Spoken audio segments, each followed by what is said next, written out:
नमस्कार আপোনালোক সকলোকে পুনৰবাৰ স্বাগতম নসমাই মজিদ পঞ্চায়ত নিৰ্বাচনক লৈ জৰুৰী খবৰ ৰাজ্যত শীঘ্ৰে অনুষ্ঠিত হ'ব পঞ্চায়ত নিৰ্বাচন গুৱাহাটী উচ্চ ন্যায়ালয়ে ইতিমধ্যে ৰাজ্য চৰকাৰক ৰাজ্যত পঞ্চায়ত নিৰ্বাচন অনুষ্ঠিত কৰিবলৈ অনুমতি দিছে আৰু হেহে ৰাজ্যত শীঘ্ৰে অনুষ্ঠিত হ'ব পঞ্চায়ত নিৰ্বাচন আৰু মুখ্যমন্ত্ৰী হিমন্ত বিশ্ব শৰ্মা এই সন্দৰ্ভত মন্তব্য কৰি কয় যে ৰাজ্যত যেহেতু পৰীক্ষাৰ বতৰ ৰাজ্যত এমাহৰ ভিতৰত অনুষ্ঠিত হ'ব মেট্ৰিক আৰু হায়াৰ সেকেন্ডাৰী পৰীক্ষা যাৰ বাবে অলপ পিছুৱাব লগা হৈছে পঞ্চায়ত নিৰ্বাচন বহাগ বিহুৰ আগে বা পিছে ৰাজ্যত অনুষ্ঠিত হ'ব পঞ্চায়ত নিৰ্বাচন আৰু এই পঞ্চায়ত নিৰ্বাচনক লৈ হেহতিয়াকৈ ৰাজ্য চৰকাৰ আৰু নিৰ্বাচন আয়োগে জাৰি কৰিছে 35টাকৈ নতুন নিয়ম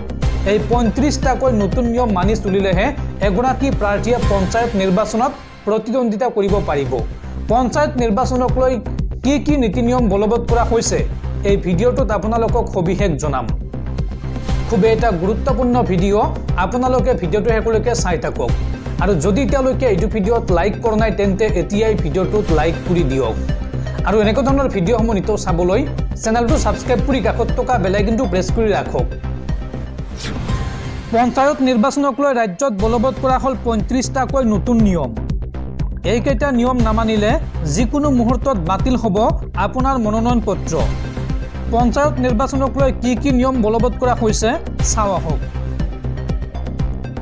পঞ্চায়ত নিৰ্বাচনত এইবাৰ অৱতীৰ্ণ হ'বলৈ হলে আপুনি জানিব লাগিব এই 35টা নিয়ম কি যোগ্যতা থাকিলে পঞ্চায়ত নিৰ্বাচনত প্ৰাৰ্থিত্ব আগবঢ়াব পাৰিব সবিশেষ জনাই আছো সমবায় আপত্তিবিহীন প্ৰমাণপত্ৰ বেংক আপত্তিবিহীন প্ৰমাণপত্ৰ আৰু প্ৰস্তাৱকৰ নথি আপোনাক লাগিব লগতে জাতিগত প্ৰমাণপত্ৰ ভোটাৰ তালিকা খাজনাৰ ৰচিদ আৰু শেহতীয়া খাজনাৰ ৰচিদ জমা দিব লাগিব আৰু শপতনামাত জমা দিব লাগিব শিক্ষাগত অৰ্হতাৰ প্ৰমাণপত্ৰ লগতে আঞ্চলিক পঞ্চায়তৰ এনঅচি নতুন বেংক একাউণ্ট গাঁওবুঢ়াৰ প্ৰমাণপত্ৰ আপুনি জমা দিব লাগিব জিলা পৰিষদৰ কাৰ্যকাল প্ৰথম সভাৰ পৰা 5 বছৰ হ'ব লাগিব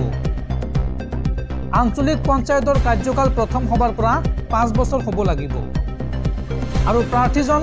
ৰুলছ 5/1995 আধাৰত একাধিক গাঁও পঞ্চায়তৰ ভোটাধিকাৰ হ'ব নোৱাৰিব বা হ'ব নালাগিব নিজ বাসস্থানত চেনিটাৰী নথকা ব্যক্তিক অযোগ্য ঘোষণা কৰা হ'ব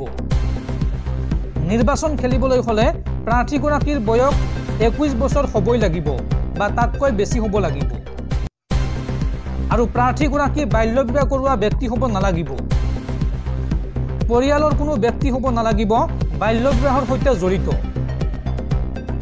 গাঁও পঞ্চায়তৰ ৱাৰ্ড সদস্য বা প্ৰাৰ্থীগৰাকী সাধাৰণ শ্ৰেণী মেট্ৰিক উত্তীৰ্ণ হ'ব লাগিব আৰু এছচি এছটি ওবিচি প্ৰাৰ্থী হ'ব লাগিব দশম শ্ৰেণীলৈকে পঢ়া অৰ্থাৎ মেট্ৰিক পাছ নকৰিলেও হ'ব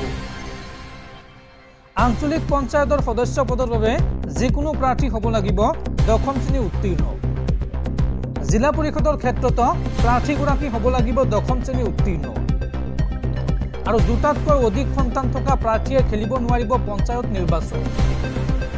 2018 চনৰ 19 মাৰ্চৰ পূৰ্বে দুটাতকৈ অধিক সন্তান থকা প্ৰাৰ্থীয়েহে কৰিব পাৰিব প্ৰতিদ্বন্দ্বিতা